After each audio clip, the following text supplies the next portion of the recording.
شیر اور خرگوش۔ ایک گھنے جنگل میں ایک شیر رہا کرتا تھا۔ وہ تمام جنگل کا بادشاہ تھا، لیکن وہ بادشاہ جیسے پیش نہیں آتا تھا۔ ہر دن بے رحمی سے جنگل کے جانوروں کو کھا جایا کرتا تھا۔ شیر کے خوف سے جنگل کے جانور چھپ جایا کرتے تھے اور خود اپنی بھوک و پیاس کو مار کر سخت مشکلات سے دوچار ہونے لگے تھے۔ اس طرح کچھ دن بعد جنگل کے تمام جانور ایک مقام پر جمع ہوئے اور شیر کی شر سے محفوظ رہنے کے لیے سب مل کر رائے مشورہ کرنے لگے۔ سب نے اپنی اپنی بات رکھی اور آخر میں ایک گیدڑ نے کہا، میرا خیال ہے کہ ہم روز شیر کے ہاتھوں مرنے کے بجائے ہم خود ایک بار شیر کے پاس چلے جائیں۔ اس طرح روزانہ شیر کسی ایک کو کھا لے گا اور ہم سب اپنی اپنی باری سے چلے جائیں گے اور بلا خوف و ڈر سکون سے زندگی گزاریں گے۔ گیدڑ کے مشورے پہ تمام جانور رضامند ہو گئے۔ ایک بندر نے کہا، ٹھیک ہے، تمہاری بات بالکل درست ہے۔ موت کا خوف کرنے کے بجائے اپنی باری آنے تک ہم اطمینان و سکون کی زندگی گزار سکیں گے۔ جانوروں کی بات چیت مکمل ہونے کے بعد خود گیدڑ نے شیر کے پاس جا کر یہ ساری بات بتائی۔ گیدڑ کی باتیں سننے کے بعد شیر نے کہا، میں بادشاہ ہوں، اس لیے تم سب کی بات مان رہا ہوں، لیکن ایک بات غور سے سن لو۔ اگر کسی دن مجھے جانور ملنے میں تاخیر ہو جائے تو میں خاموش نہیں بیٹھوں گا اور دوبارہ تم سب پر حملہ کرنا شروع کروں گا۔ شیر نے بڑے غصے سے یہ سب کہا۔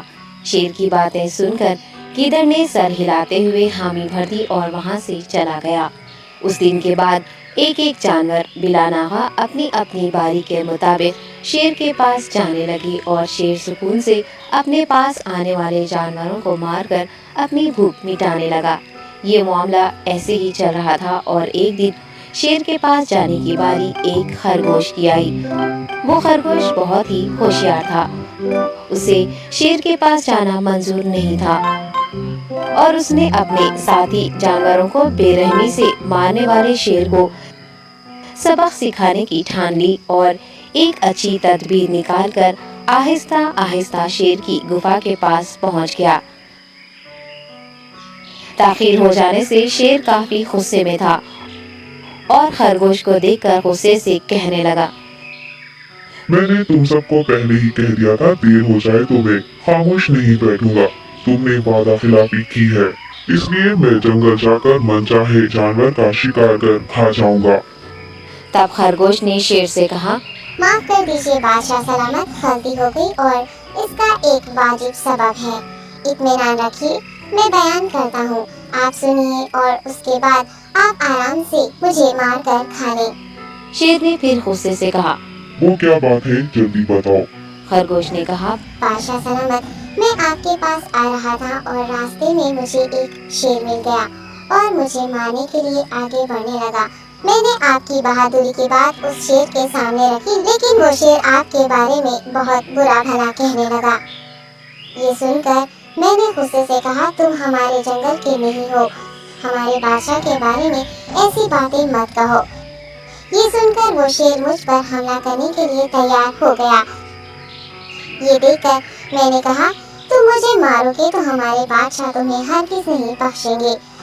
تب اس شیر نے کہا، تمہارا بادشاہ میرا کیا کر لے گا؟ میں نے کئی ہاتھیوں کو اپنے پنجے سے مار گرایا ہے۔